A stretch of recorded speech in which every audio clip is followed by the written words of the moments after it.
संपूर्ण भारतामध्ये शिक्षण पद्धती बदलते आणि बदलणारी शिक्षण पद्धती मुलांना माहीत व्हावी, समाजातल्या लोकांना माहीत व्हावी, लोकांनी त्याच्यामध्ये सहभाग घ्यावा या हेतून आपल्या शासनानं काय केले मुलांनो, तर पूर्ण आपल्या राज्यामध्ये शिक्षण सप्ताह साजरा करायला सुरुवात केलेली आहे. तुम्हाला माहीतच असेल, आपल्याही शाळेमध्ये आपण गेले 3 दिवस अगदी मोठ्या उत्साहामध्ये शिक्षण सप्ताह साजरा करतोय.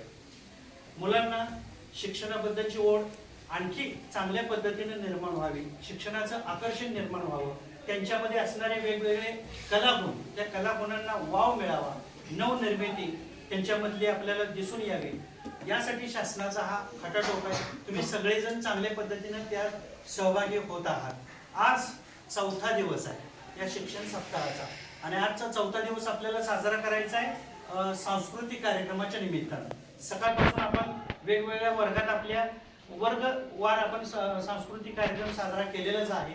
आता सध्या आपण एकत्रित मुलांच्या कलागुणांना वाव मिळावा, त्याने जे काही लोकनृत्य असेल, अंधश्रद्धेवरची नाटिक असेल त्यांनी बसवलेली आहे, तेव्हा आपण सगळ्यांनी हे त्यांचे कलागुण जे आहेत ते इथं बघायचे आणि त्यांच्या कलेला आपण सगळ्यांनी दाद द्यायचे. हा अतिशय चांगल्या पद्धतीचा शिक्षण सप्ताहाचा जो उपक्रम आहे तो शासनानं जो या ठिकाणी आरंभलेला आहे त्याचाच आजचा हा 4था दिवस आपण आता साजरा करूया, अर्थात सांस्कृतिक कार्यक्रम. इयत्ता 10वीच्या मुली त्यांनी एक राजस्थानी लोकनृत्य मला वाटतं बसवलेलं आहे. आपला भारत देश हा वेगवेगळ्या रंगांनी विविधतेने नटलेला आहे. राजस्थानचं लोकनृत्य अतिशय प्रसिद्ध आहे आणि आपल्या धनश्री पाटील मॅडमनी, आपल्या मोमीन मॅडमनी त्याच्यामध्ये जान ओतून मुलांच्या सहभागामध्ये त्यांनी पण सहभाग घेतलेला आहे. त्याने व्यवस्थित तो डान्स बसवलेला आहे आणि आता यानंतर तो डान्स आपल्या पुढे ते सादर करणार आहे.